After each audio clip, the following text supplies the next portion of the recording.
Jack Miller had always lived a simple life. His land stretched as far as the eye could see, rolling fields, old oak trees, and a pond where his father once taught him to fish. 50 acres of peace, passed down through 3 generations of Millers. To Jack, this land wasn't just property, it was heritage. Every fence post, every patch of soil carried a story. He lived alone now, in a small farmhouse his grandfather built, surrounded by quiet fields and the soft hum of cicadas. His days were steady, morning coffee on the porch, a walk with his dog Duke, and evenings spent watching the sunset behind the ridge. But peace doesn't last long when HOA Karens are involved. It was a Tuesday morning when the first sound broke the silence, a deep mechanical roar followed by clanging metal. Jack squinted through his window, thinking maybe a road crew had arrived early. But when he stepped outside, his heart stopped. Just past the old oak grove, a bulldozer was tearing through his fence. "What the hell?" he muttered, grabbing his hat and jumping into his pickup. The closer he got, the worse it looked. Dump trucks, cement mixers, and construction crews had completely invaded his property. They weren't just clearing trees, they were digging foundations. Jack slammed on the brakes and jumped out of the truck. "Hey! Who gave you permission to be here?" he shouted over the noise. A foreman looked up, confused. "You the HOA rep?" "HOA rep?" Jack repeated, baffled. "This is my land. What HOA?" Before the man could answer, a sharp voice cut through the air. "Sir, you're trespassing on a private construction site." Jack turned. A woman in a business suit, heels sinking slightly into the dirt, stormed toward him. She had a clipboard, sunglasses, and the unmistakable aura of authority mixed with arrogance. "I'm Karen Bradford, president of the Willow Creek Homeowners Association," she said proudly. "And this property belongs to our development." Jack's jaw dropped. "Development? Lady, I've owned this land for over 30 years. My family's owned it for 100. Karen crossed her arms. "That's impossible. We got the approval from the county last year. You must be mistaken." Jack pulled a folded paper from his pocket. His property deed, always kept handy. "Here, you can read for yourself. Miller Ranch, registered, paid, and taxed under my name." She glanced at it, barely pretending to read, then scoffed. "This must be old paperwork. Things change, you know. Maybe your lines shifted, or the city rezoned it." "Lady," Jack said slowly, trying to stay calm, "land doesn't just walk away." But Karen was already waving her hand at the workers. "Ignore him. He's confused. Get back to work." That's when Jack realized something. No one was going to stop for him. The foreman shrugged helplessly. The workers just looked away. She had authority, or at least the appearance of it, and no one wanted trouble. Jack stood there in disbelief, the sound of machinery swallowing his voice. A bulldozer ran over his old fence post, crushing it like it was nothing. He clenched his jaw. Fighting now wouldn't help. These people weren't listening. They thought he was some crazy old man yelling about imaginary property lines. So Jack turned and walked away, hands shaking with anger. That evening, he called his old friend Mark Stevens, a local lawyer who'd handled land disputes before. "They're building what on your land?" Mark said, stunned. 76 homes apparently, Jack muttered, pacing across his porch. "And some woman named Karen claims the HOA owns it." Mark chuckled softly, but it wasn't amusement, it was disbelief. "Jack, you've got the original deed, right?" "Got it right here in my hand." "Good," Mark said. "Then don't lift a finger, don't argue, don't block them. Just let them dig their own hole, literally, because when they're done, that entire neighborhood will legally be yours." Jack frowned. "You're saying I should just let them build?" Mark's voice was calm, confident. "Exactly. We'll keep records, photos, documents, every nail they put in the ground. They think they're smart? We'll show them who really owns this land when it matters most." Jack leaned back in his chair, thinking. It felt wrong to let them continue, but fighting now would just cause chaos and maybe even legal trouble. So he made a choice. He'd play the long game. For months, he watched silently as the construction spread. Roads were paved, streetlights went up, and signs appeared that said Willow Creek Estates, Luxury Living. Every day, Karen strutted across his property in heels and a clipboard, barking orders. She even waved at him sometimes, like she was taunting him. "Morning, Mr. Miller. Still hanging onto that little farmhouse?" she'd yell across the field. Jack just smiled and tipped his hat. "Enjoy your build, ma'am." She didn't realize she was standing on his dirt, breathing his air, and building his future asset. And every day, Jack's folder of evidence grew thicker. Dates, photos, maps, and copies of every county record. Because one day soon, when the HOA finished their dream neighborhood, he was going to show them who really owned Willow Creek. Imagine waking up and finding dozens of houses built where your crops used to be. That's beyond insane. Jack's patience here is unreal. 3 months had passed since Karen Bradford and her HOA construction crew invaded Jack Miller's land. What used to be quiet farmland was now a chaotic maze of trucks, workers, and noise that started at sunrise and ended long after dark. Jack had learned to live with the ruckus. Every morning, he'd step out onto his porch with a cup of coffee, watch the bulldozers crawl across his property, and whisper to himself, "Keep building. Just keep building." The way he saw it, they were digging their own graves and paying for the shovels. Karen, meanwhile, was basking in her success. The new neighborhood, Willow Creek Estates, was the crown jewel of her HOA career. The moment the first model home was completed, she invited the local news. Standing in front of a row of shiny new houses, she smiled proudly for the cameras. "This project will redefine suburban living," she declared. "We're building a community of class, unity, and shared values." Jack watched that same interview on TV, shaking his head. "Yeah," he muttered, "you're building it on my soil." He wasn't angry anymore. He was patient. He'd already met with his lawyer, Mark Stevens, several times. They'd drawn up a plan, and it was as simple as it was brilliant. Wait. The more Karen built, the deeper her HOA would sink into financial and legal disaster. By midsummer, 76 homes stood proudly across what had once been Jack's hayfields. Families began moving in, cars lined the brand new streets, kids rode their bikes, and dogs barked in freshly fenced yards. Karen strutted around like she owned the place, clipboard in hand, sunglasses gleaming, barking orders at landscapers. "Trim those hedges properly. The HOA has standards," she snapped one morning, heels clicking on the sidewalk. Jack stood at his mailbox, sipping coffee and smirking. He'd become something of a legend in the neighborhood. The old man by the gate, people called him. New residents assumed his house was part of the HOA, but Karen always corrected them with venom. "Oh, he?" she'd sneer. "He's just some local who refuses to sell. Don't mind him." Little did they know, she was the trespasser. One evening, Jack decided it was time to let Karen see just how serious he was. He printed a copy of his land deed, along with satellite photos showing exactly where his boundaries lay. The next morning, he walked straight into the middle of the development. Workers paused, watching him nervously. Karen spotted him from across the street and stormed over. "Mr. Miller," she snapped, "you can't just walk around here like this. This is private property." Jack smiled calmly. "Private, huh? Then I guess I'm standing in my own front yard." He handed her the deed. "Read the name on it." She glanced down, scoffed, and shoved the paper back at him. "This again? Look, you don't understand how development works. The city approved this subdivision. It's all legal." "Sure," Jack said, tucking the paper away. "And I'm sure the court will love to see how you legally built an entire HOA on private land." Karen's expression faltered for a split second, but then she recovered. "You wouldn't dare sue us. You'd lose everything." Jack chuckled. "Karen, I've got nothing left to lose. You, on the other hand, got 76 houses built on my land. I wonder how your homeowners will feel when they find out they don't own the ground their house sits on." Karen turned red. "You're bluffing." "Am I?" Jack said, tipping his hat and walking away. From that day forward, Karen started to crack. She began visiting the county office, demanding maps, deeds, and paperwork.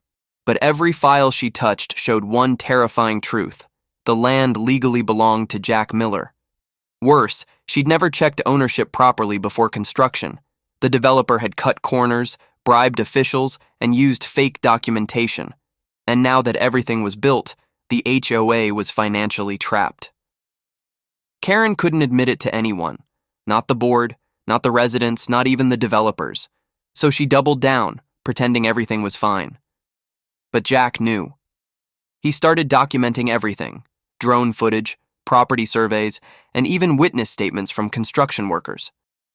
He had everything neatly stored in a binder labeled "The Fall of Willow Creek." One afternoon, Mark stopped by. He leaned against Jack's truck, flipping through the binder. "This is gold," Mark said. "When we take this to court, they'll lose every brick, every nail, every cent." Jack nodded, watching Karen from afar as she yelled at a delivery truck driver. "She's gonna lose more than that, Mark. She's gonna lose her reputation." Mark smirked. "You sure you don't want to give her a warning?" Jack's eyes narrowed. "She gave me none. Let her think she won." By late autumn, Willow Creek Estates was complete.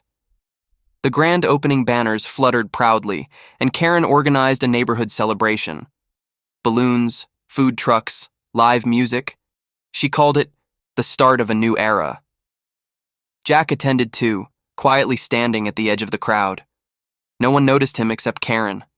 When she saw him, her smile vanished for just a second. He raised his cup of lemonade toward her, a silent toast. She looked away quickly, pretending not to see. But deep down she knew. Something about the way he smiled, the calm in his eyes. It scared her. Because Karen Bradford had built her empire on sand, and Jack Miller was waiting for the perfect wave to wash it all away.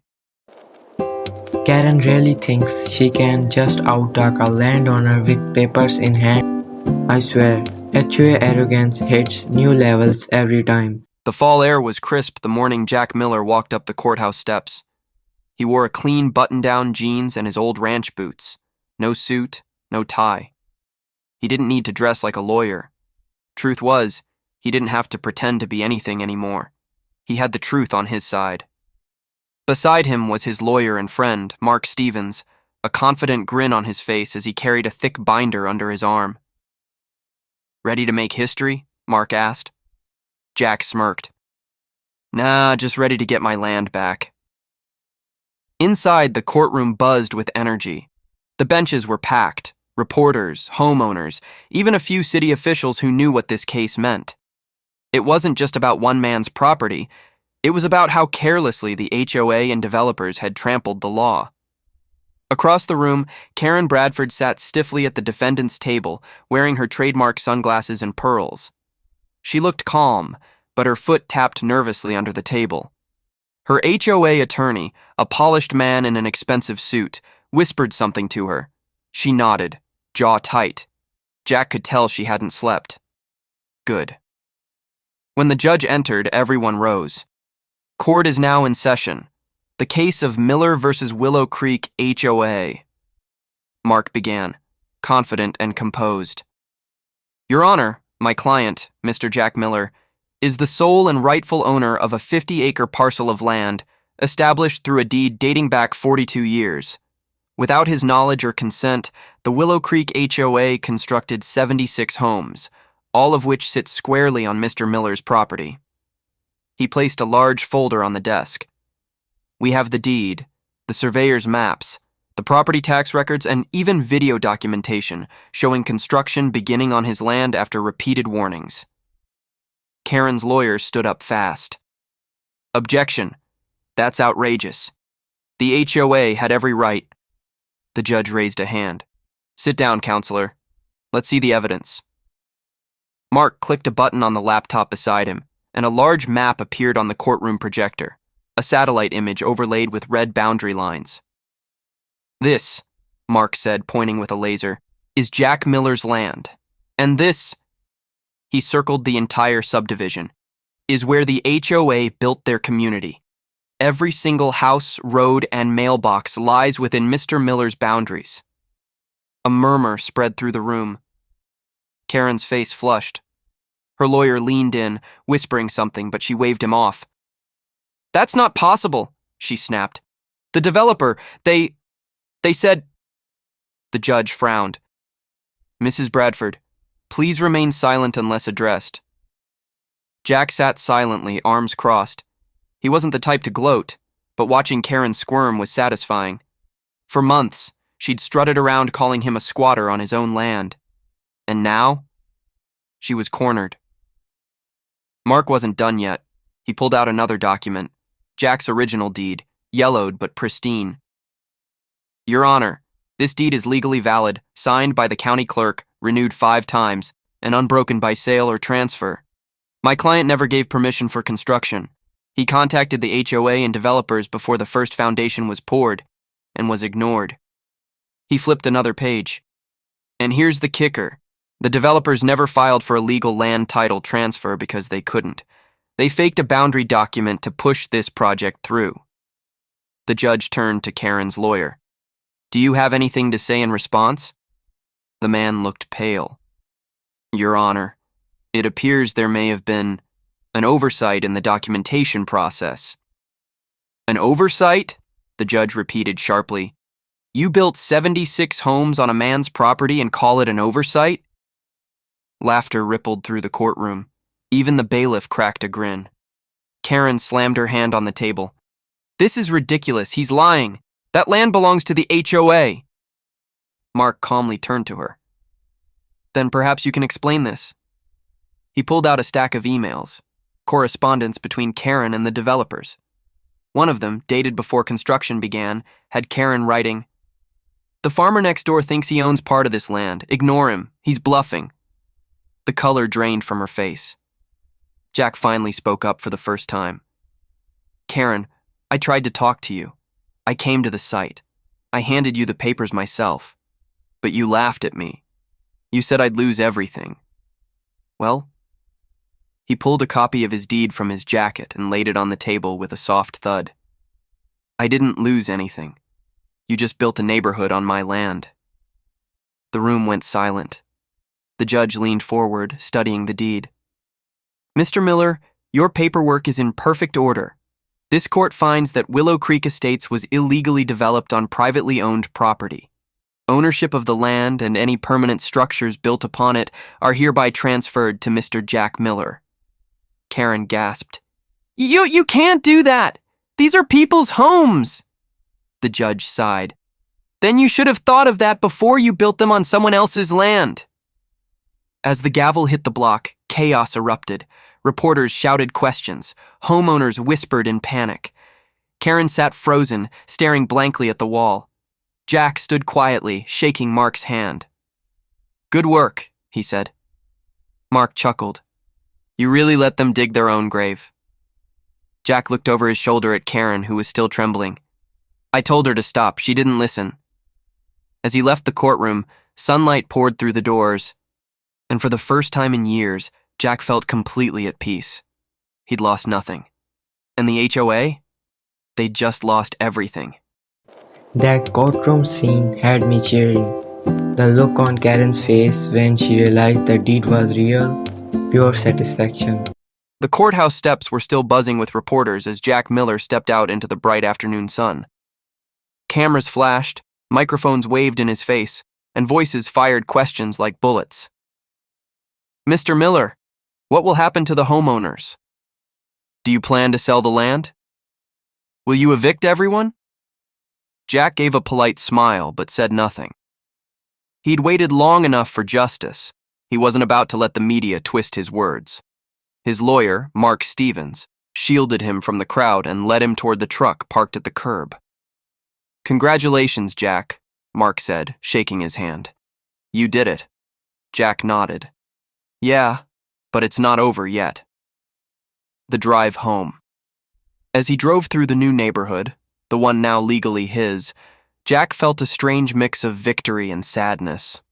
Rows of identical houses lined what used to be his open pasture. Children played in front yards. Sprinklers hissed. Someone was grilling burgers. It looked peaceful. And yet, it all stood on stolen ground. When he stopped at the old fence line, a few homeowners stepped out to watch. Some looked angry, others afraid. One woman, clutching her baby, called out, Are we going to lose our homes?" Jack sighed. "No one's losing anything. Not yet," he said. "You didn't build here. The HOA did. I'm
Peace restored.